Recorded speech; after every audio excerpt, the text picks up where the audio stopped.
Hello and welcome to episode 9 of the Influential Wellnesspreneur podcast. My name is Sebastian Hilbert and I'm the Wellnesspreneur Expert.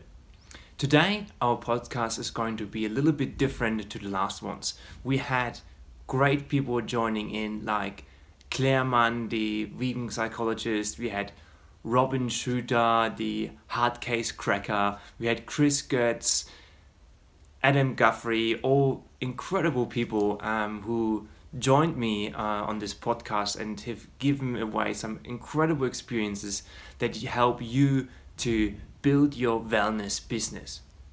Now, I had quite a few people asking about me and what my story is and why I'm doing this. So I thought today's episode I do tell you a little bit about myself, what my story is, what I had to overcome, but also to give you my best advices, referencing back to all the people that have been in the previous podcasts.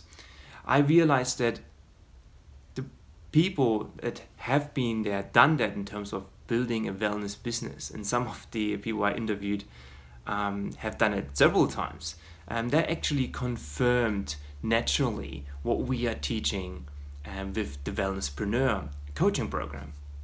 So I want to give that back to you and tell you my story and my best advices today.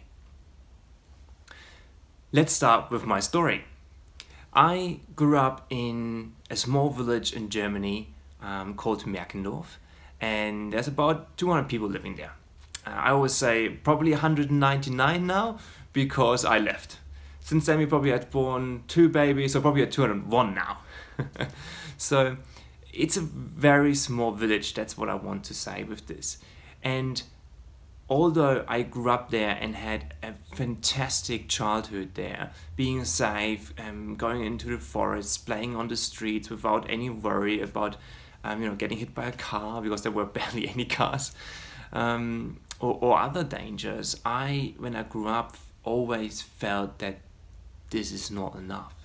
There should be something more, there must be something more that I can use to unfold myself. The world is bigger. My mom always taught me to be different and do something different, and by exposure through TV and in the internet and then as well, I thought there must be more, but I never really made it to break out of that quite insular and restricting place in that sense. So in 2008, what happened, kind of my whole world crushed. My dear grandfather died on cancer. I dropped out of uni and I had a really severe car accident which almost killed my friend who was with me and myself. And being in the hospital, I had a lot of time to think, and I just felt so bad about myself that I have not made any changes, that I have let it come that far with everything in my life. And I just made a decision back then. Then I remember still now being in a park of the hospital, walking with my tube into my chest around the park, having like a thing to carry which caught all the fluid. And I made a decision that I have to change, that I have to break out and make a change. So after that, I applied for jobs in Switzerland as a waiter, worked myself up to assistant manager of my dear friend Ralph Mark Diebold, who's now has his own hotel in Switzerland, and he gave me the opportunity to study hospitality. And because it was all taught in English from the school where I went to Australia to really learn the language. And 5 years later, I've been through my study, did a Bachelor of Business in Hotel Management, was thriving. I finished with honors, best of class, and it was all amazing. I worked for the best 5-star hotels in Australia. And I always wanted to be a general manager of a big 5-star hotel chain. Now, when I started to talk to these general managers and people who are on the way to become general managers, I realized that wasn't right either. I still couldn't unfold myself. I still couldn't realize all the ideas and really become me. There was always something in me that still said, this is not quite right yet. This is not really your pathway, because I saw these people on their way and they were not really what I wanted to be. They were always trained. They had all to comply to all these standards in the hotel industry, especially with chains. There's all about standards, and they couldn't really do whatever I wanted, kind of thing. So, but I wanted to do whatever I wanted. So I started to talk to successful entrepreneurs, and two of the people who influenced me the most were Daniel Priestley from Dent, as in Make a Dent into the World. He's running a program called Key Person of Influence. Very interesting. He wrote a book on Key Person of Influence, and which I highly recommend. And Jack Delosa, who is running the Entourage entrepreneur program in Sydney, who I'm part of now as well. And I remember also being influenced by books. They showed me a different way to the standard way of living. I can study, plant a tree, build a house, create a family, and have a good job. And they showed me a different way. And they showed me a way where I thought I could truly be myself, and I could truly do what I really love doing. And what made a decision for me to actually go on this crazy journey of becoming an entrepreneur or business owner was something I read in a book. And the quote said,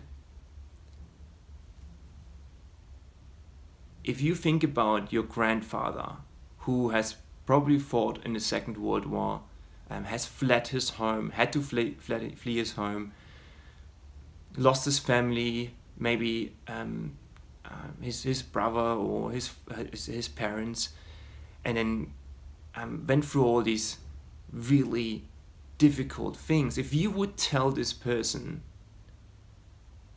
that you're not going to follow your dreams because you're afraid of losing a little bit of money or time, imagine what that would mean to them.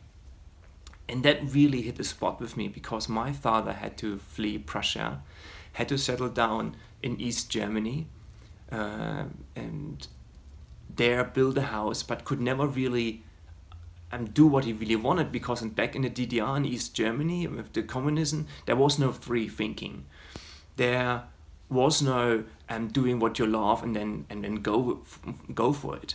So he never could really do what he wanted, and that was almost like this thing of like owing it to him. And this quote really resonated with me to follow my dreams and follow what I really love doing.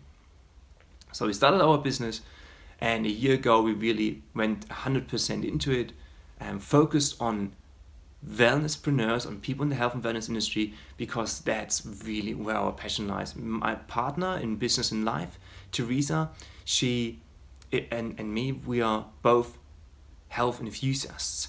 So we really love health and wellness and moving the world to a more sustainable place. We are advocates of a whole food plant-based diet, and we really had the most success and the most fun in this area working with those business owners.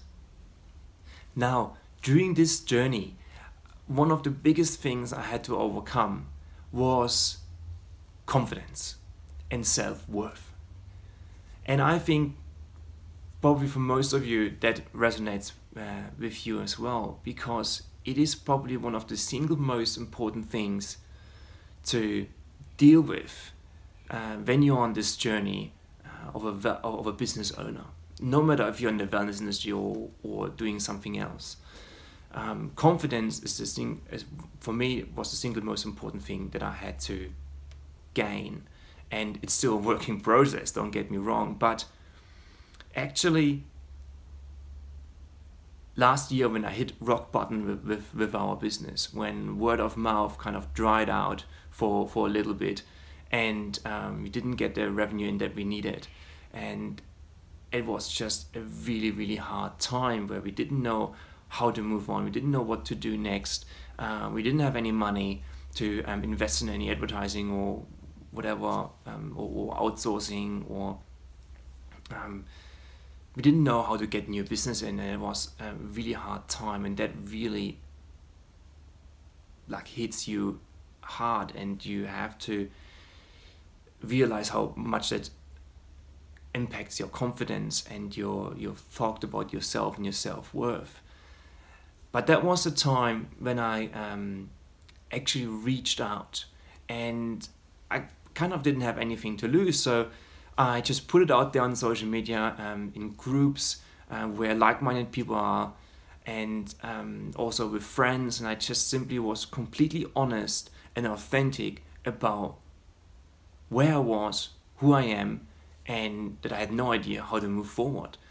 And I asked for help, simply as simple as that. And it was fascinating to see how all these people all of a sudden sent me messages and saying, how can I help you? I'd like to be a buddy. I'd like to have talk to you on a regular basis to keep each other accountable. And we now actually have an accountability group where I meet with a few business owners every week on Monday, and we talk about the problems that we have and how we can resolve it. We brainstorm around the problems that someone has, and then I asked each person what they want to set as a goal for next week, so you can really focus on getting one task done that's working on your business, not in your business. And then we will the week later we will follow up on that, and we will say, have you done that? If not, why? How can we solve that? If so, great. Everyone applauds that, and then we set the next goal. That helped me a lot with confidence.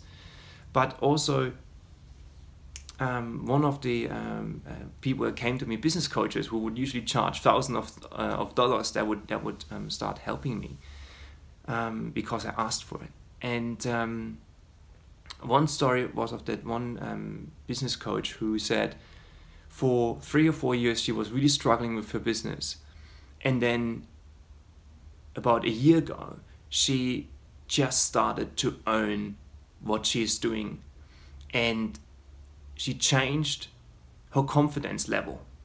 She gained all the confidence and put everything together and started putting herself out there with confidence and later on ease. And that really just changed her business completely. She's now really busy in what she is doing and earns good money and builds a lifestyle business. And what she said, nothing changed last year in terms of my skills or my abilities. They were still the same. I still had the same skills and the same abilities, but all that changed was her confidence. And I realized it as well. When I started to reach out, I had all these people talking to me about my business and how great it was, that what we were doing. And that came from many people, and that gave me such a confidence boost and gave me the ability to actually do more, to get more focused and really go out there with all my with videos, with my podcast, to go out there with confidence. And that really resonates with people, that attracts people. People like seeing others and being confident and to see that they know what they are talking about. And that's also what I want for you. That it's something that I want for my clients, that you get this feeling that people are attracted to you, and that comes with confidence. So reach out to others, ask them for help, and show your vulnerability.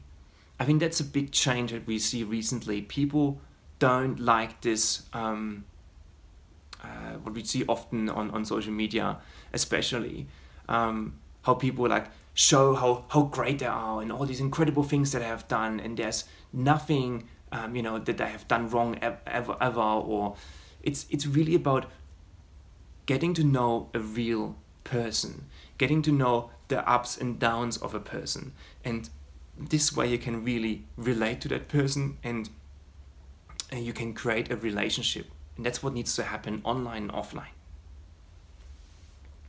So if you know that you have something valuable to share, then you also don't come across selfish or silly or pushy. And I know that most people think about, when it comes to getting themselves out there, that they don't want to come across silly, and they want to be authentic and loving. If you're confident that your message, what you want to share, your passion, what you do, is valuable and transformational to other people, you don't come across selfish. If you speak from the heart, it will come across in the way that you come across to someone when you stand in front of someone in real time. So this is really important. You got to own it, and that's what I always do.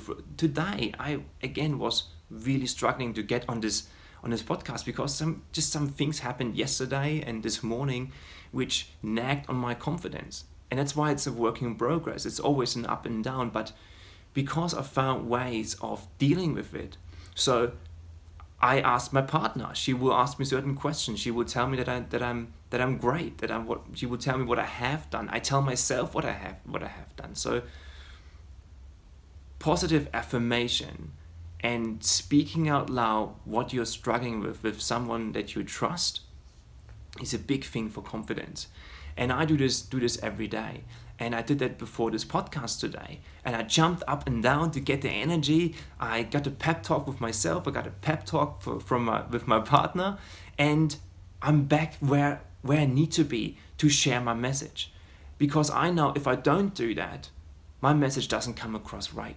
It doesn't transfer my passion and my loving and giving self that I want to bring across. You got to be confident to bring this across. And what comes with that also is that you will be able to charge the right amount for your services, because that also comes with confidence. If you sell more than 3 times out of 5 people, your prices are probably too low. And this is really important, right? So you have to also, what comes with that, you then have to have the confidence to discipline your disappointment, because you won't be able to help everyone, because not everyone will be able to afford your prices. But if you are in a state where you charge prices where you can build the life that you want, you will be able to free time and do your best work, because you're not stressed and exhausted with those people that you work with in a paid way. And if you have free the time, you can do pro bono work. You can go once a week for a whole day into a hospital and don't need to worry about money. You can do this because you earn enough money. So Robin Shuter in the first episode talks a lot about that. So if you want to hear more about this topic, go back to the first episode with Robin Shuter. We talk about this especially in the last 15 minutes of that podcast. It's a really big thing, confidence. Now, in all the interviews we talk about the barriers, the biggest barrier in the niche that you have to overcome. And I want to keep that format. So for me, the biggest barrier in the industry for wellness practitioners, in my opinion, for people like me, wellnesspreneurs who want to make an impact in the world and want to help as many people as they can, the biggest problem that I see is probably the digital overwhelm. And what I mean with that is, first of all the superficial stuff that happens on social media, right? There's all these people who take the picture of the great things that I do, and we only show such a small percentage of our lives on social media. And it's always the great stuff, right? We check into places where we have been.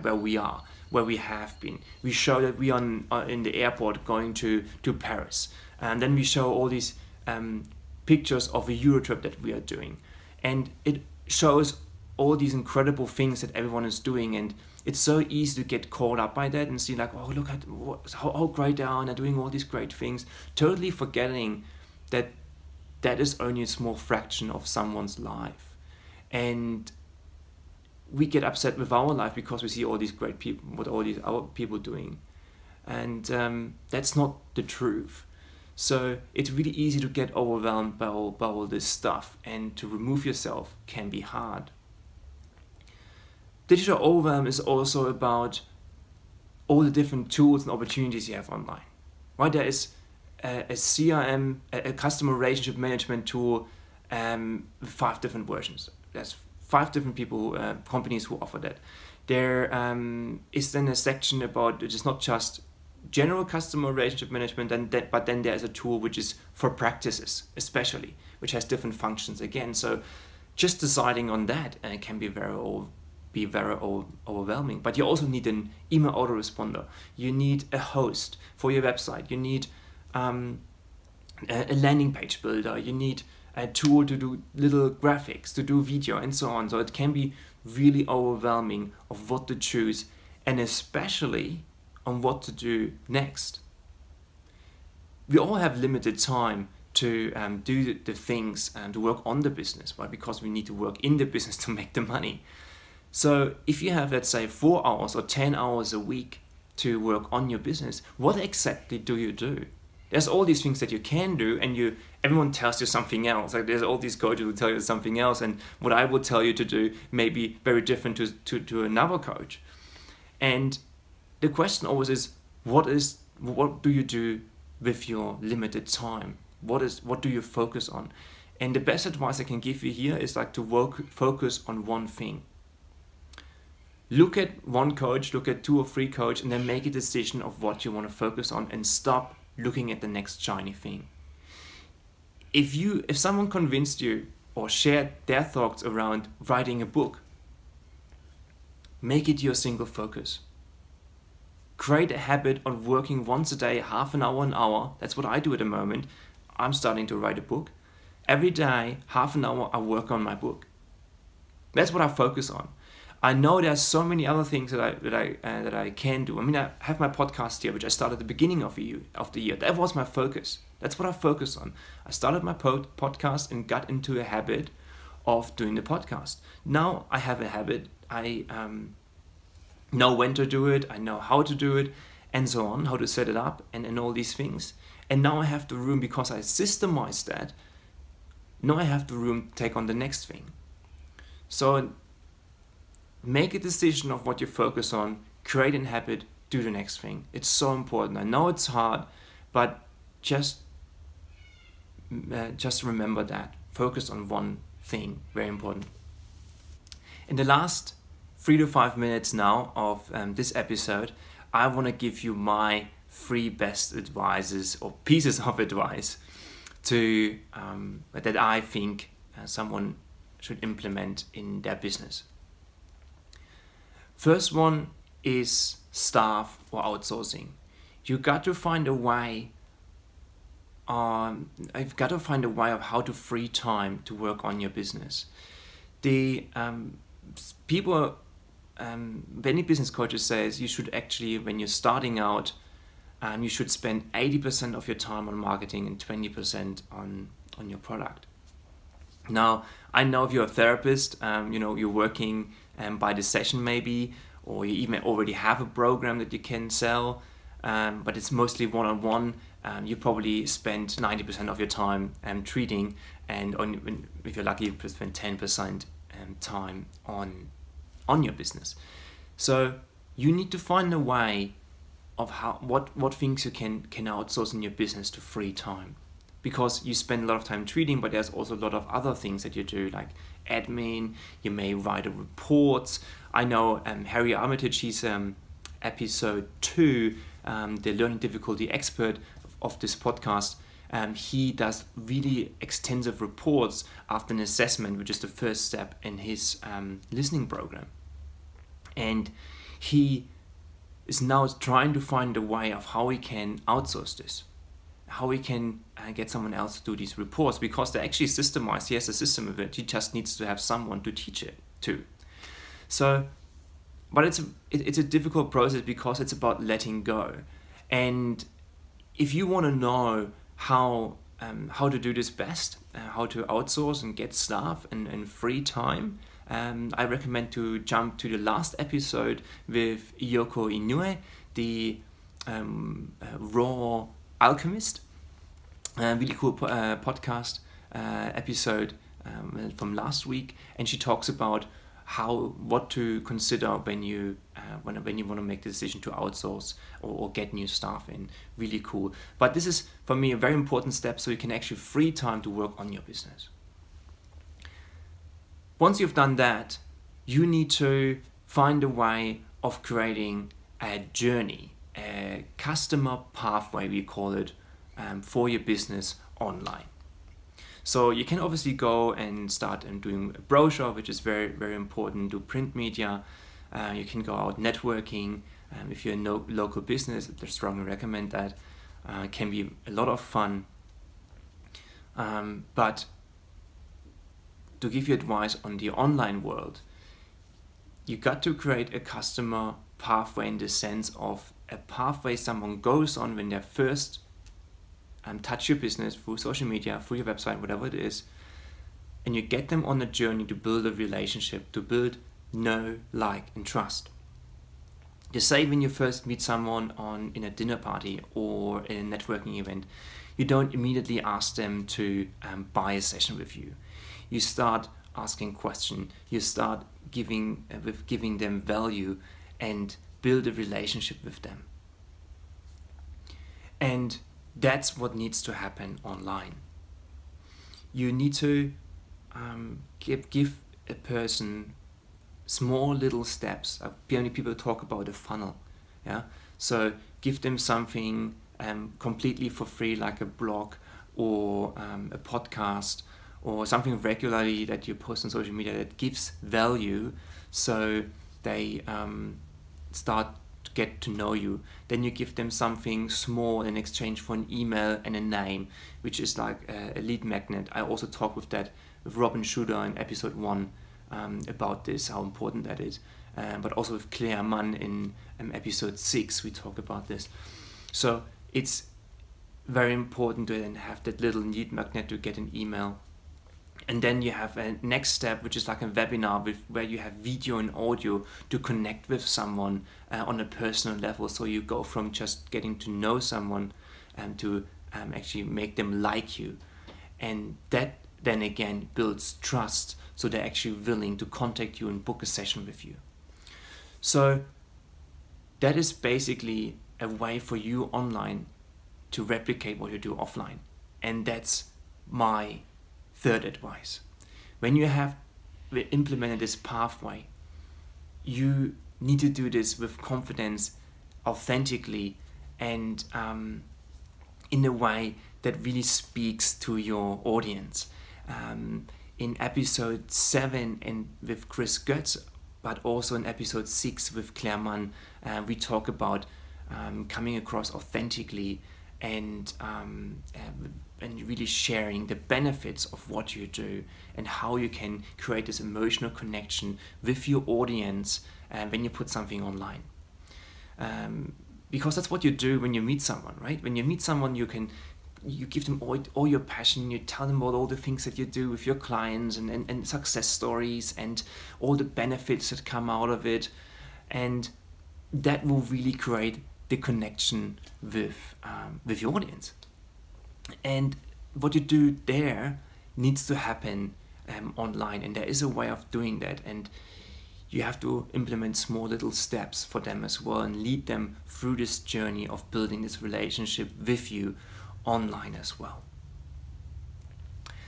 So as I said, we talk about all these things more or less in the episodes beforehand. So if something particular resonated with you, jump back to the episodes that I mentioned in this podcast and dive a little bit deeper into this. And then, as I said, make the decision to focus on one thing. Focus on one thing that you want to implement over the next 3 months. If it's something bigger, maybe it's the whole year. I know it depends on how much time you have, but focus on one thing and just find out how to do this and then implement it. It all comes down to implementation. Stop chasing the next shiny thing, make a decision on one thing and implement it. If you need help with any of that, send me a message. You can also sign up to our subscribe to our wellness community, to our community of wellness enthusiasts, health professionals who share their thoughts and problems, and we are here to solve them together. So sign up to follow the podcast, sign up to our community to get regular updates and giving you the ability to implement all of these things that you decide on. Or you can also contact me directly under sebastian@thewellnesspreneur.com.au. I'm looking forward to next week's episode when I will be interviewing Eloise King, the founder of the Self-Love Project. I have met many people who had absolutely transformational experiences by doing her program, and I'm very excited to welcome her for next week's episode. Subscribe to the podcast, check the show notes so you can join the community, and I'm really looking forward to seeing you all next week.